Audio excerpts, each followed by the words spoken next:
ছাত্রছাত্রীরা আজকে একটা স্কুলের অঙ্ক পরীক্ষা হয়ে গেল। সেই অঙ্ক পরীক্ষার প্রশ্নপত্র আমি তোমাদের সামনে তুলে ধরছি। যাদের এখনও অঙ্ক পরীক্ষা হয়নি তারা যদি প্রশ্নটি দেখো তাহলে তোমাদের কাজে লাগতে পারে এবং প্রশ্নের ধরন সম্পর্কে তোমরা জানতে পারবে।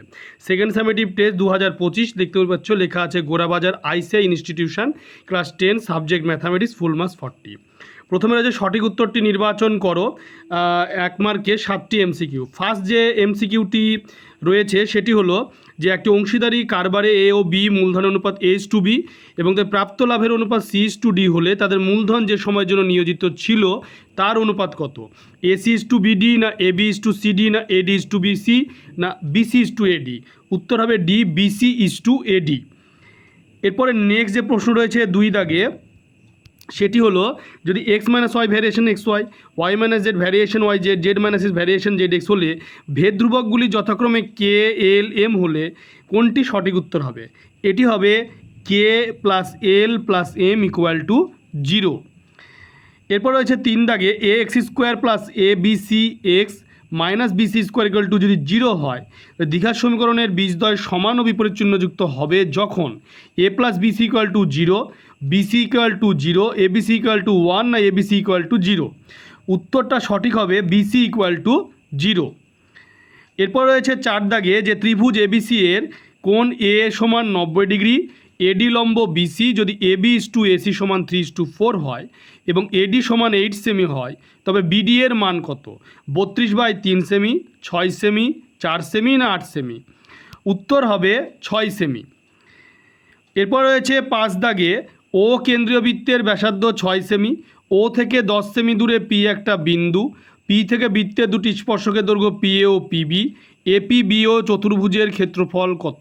24 সেমি স্কোয়ার, 48 সেমি স্কোয়ার না 30 সেমি স্কোয়ার না 60 সেমি স্কোয়ার? উত্তর সঠিক হবে 48 সেমি স্কোয়ার। এরপর রয়েছে 6 দাগে একটা শঙ্কুর ব্যাসার্ধ উচ্চতা 20% বাড়ানো হলে আয়তন বৃদ্ধি পাবে কত? 60% প্রায়, 68% প্রায়, 73% প্রায় না 78% প্রায়? উত্তরটা সঠিক হবে 73% প্রায়। এরপর রয়েছে 7 দাগে একটি অর্ধগোলকের আয়তন V ও সমতলের ক্ষেত্রফল S হলে S³/V² এর মান কত হবে? 36 পাই, 243 পাই/4, 64 পাই/27, 243 পাই/8? উত্তরটা সঠিক হবে 243 পাই/4। এরপর রয়েছে 2 দাগে নিচের প্রশ্নগুলির উত্তর দাও। 2 মার্কে 4 দুগুণে 8।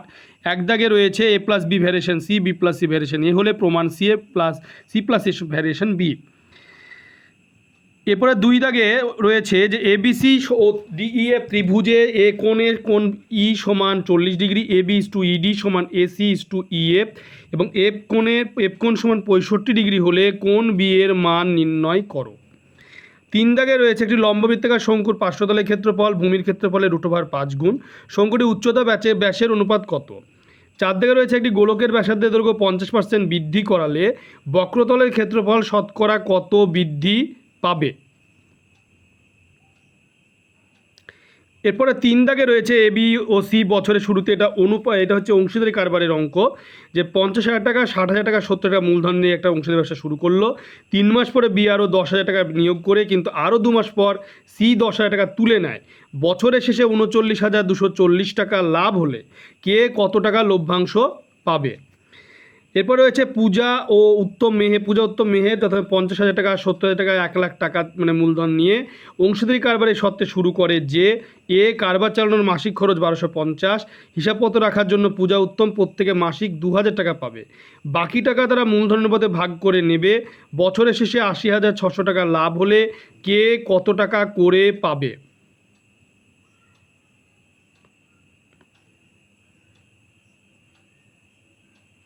এরপর আছে 4 দাগে যে কোনো একটা প্রশ্নের উত্তর দাও। 3 মার্কে সমাধান করো, দেখতেই পাচ্ছ।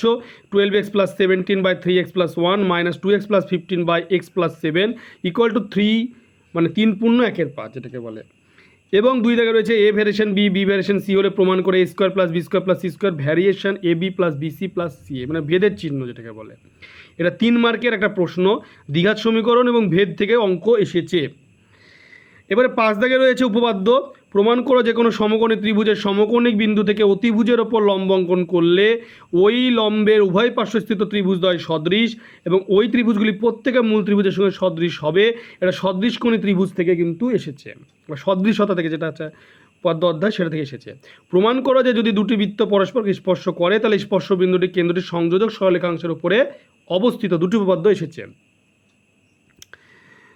এরপরে 6 দাগে রয়েছে সম্পাদ্য। সেটা হচ্ছে ত্রিভুজ পিকিউ এর অঙ্কন করা যায়। পিকিউ সমান 7.5 সেমি এবং কিউপি আর কোণ হচ্ছে 45 ডিগ্রি, পিকিউ আর কোণ হচ্ছে 75 ডিগ্রি। এটা 5 মার্কের অঙ্ক। এবং এরপরে রয়েছে যে ওই ত্রিভুজটা কি অঙ্কন করতে বলেছে, পরিবৃত্ত অঙ্কন করতে কিন্তু বলেছে, ত্রিভুজটির পরিবৃত্ত অঙ্কন করতে বলেছে।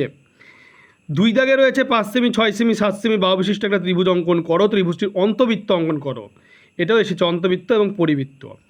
7 দাগে রয়েছে উপপাদ্য মানে প্রয়োগ থাকে, সেই প্রয়োগের অঙ্ক। প্রমাণ করো যে বৃত্তের পরিলিখিত সামান্তরিকী মাত্রই রম্বস, 3 মার্কের।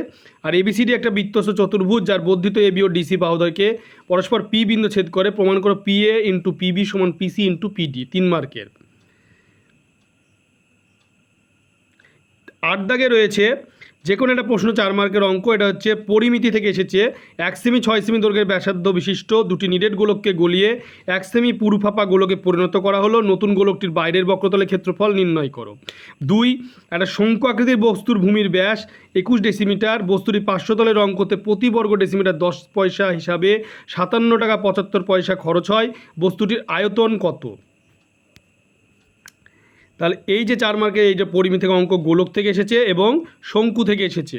তোমরা ভিডিওটি বেশি করে শেয়ার করবে, চ্যানেলটিকে অবশ্যই সাবস্ক্রাইব করে সাথে পাশে থাকা বেল আইকনে তোমরা প্রেস করবে যাতে পরবর্তী ভিডিও নোটিফিকেশান তোমাদের কাছে পৌঁছে যায়।